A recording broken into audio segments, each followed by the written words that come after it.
우리에게 주시는 하나님의 말씀은 스바냐 1장 1절부터 13절까지의 말씀입니다. 아몬의 아들 유다 왕 요시아의 시대에 스바냐에게 임한 여호와의 말씀이라.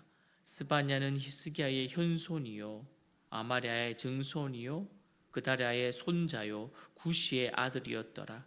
여호와께서 이르시되 내가 땅 위에서 모든 것을 진멸하리라.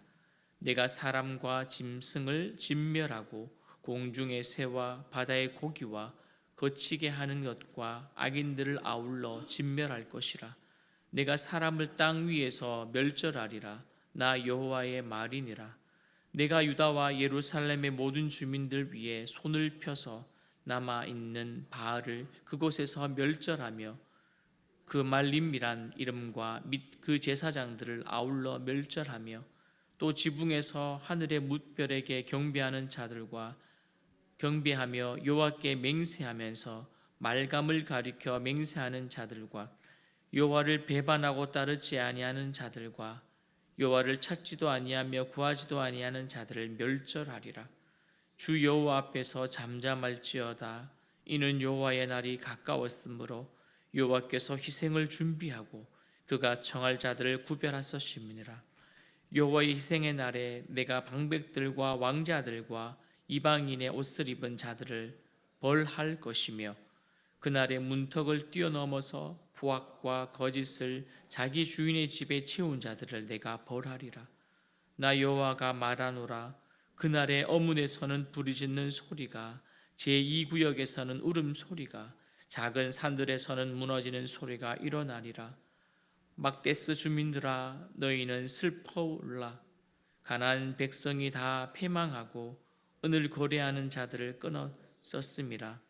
그때에 내가 예루살렘에서 찌꺼기같이 가라앉아서 마음속에 스스로 이르기를 여호와께서는 복도 내리지 아니하시며 화도 내리지 아니하시리라 하는 자를 등불로 두루 찾아 벌하리니 그들의 재물이 누락되며 그들의 집이 황폐할 것이라. 그들이 집을 건축하나 거기에 살지 못하며 포도원을 가꾸나 그 포도주를 마시지 못하리라. 아멘. 오늘부터 시작되는 스바냐서는 소선지서 중에 9번째 책으로 포로기 이전과 포로기 이후의 역할을 합니다. 비록 스바냐서의 배경이 다른 선지서들보다 이르지만 기존의 책들을 요약하는 특징이 있어 포로기 이전을 마무리하는 책으로 적당해 보입니다. 문학적 구조를 좀 보면 온 땅을 향한 심판과 회복을 선언이 그 앞뒤로 쌓여 있고 그 중간을 열방과 유다를 향한 각각의 심판 선언으로 채워져 있습니다. 이러한 구조는 온 땅을 향한 하나님의 우주적 주권을 드러내고 동시에 각 민족에게 맞는 심판을 내리시는 하나님을 보여줍니다. 이러한 또한 구조를 보면서 또 우리가 하나를 볼 것은 표제가 있습니다. 그 표제를 보니까 다음과 같습니다. 유다 왕 요시야 때에 스바냐는 온 땅과 예루살렘을 향하여 하나님의 신탁을 전합니다. 그들의 조상들은 대대로 여호와를 섬기던 가문으로 히스기야를 제시함으로써 요시야 시대에 종교개혁의 필요성을 알립니다.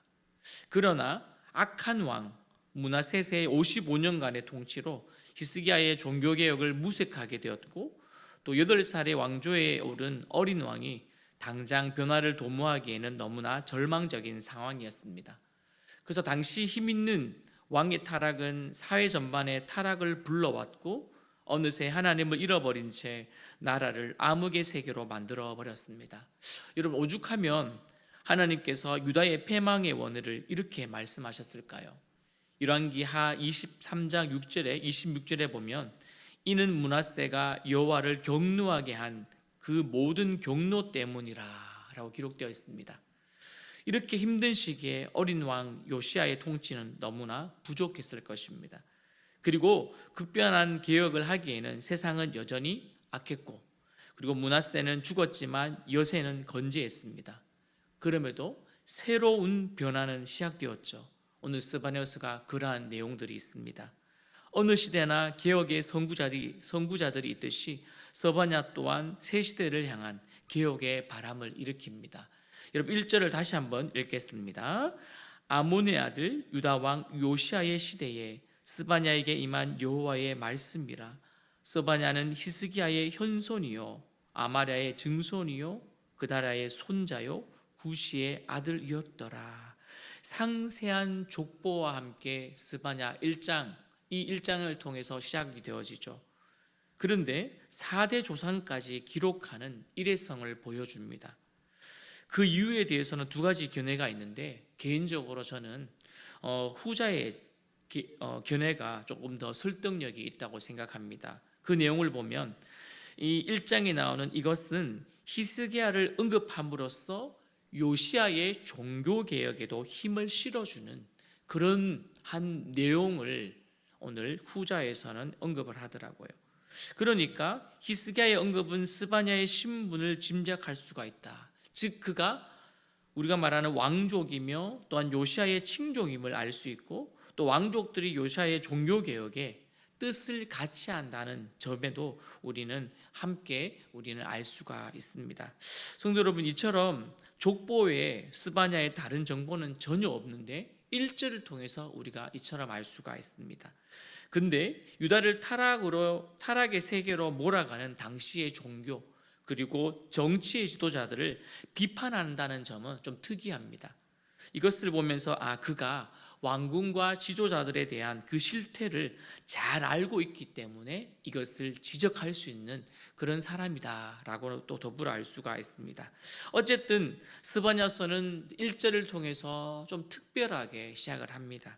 그리고 2절을 보면 온 땅의 전멸, 멸절, 진멸을 예고하는 섬뜩한 내용으로 여러분 시작을 하죠. 2절을 함께 했습니다. 여호와께서 이르시되 내가 땅 위에서 모든 것을 진멸하리라.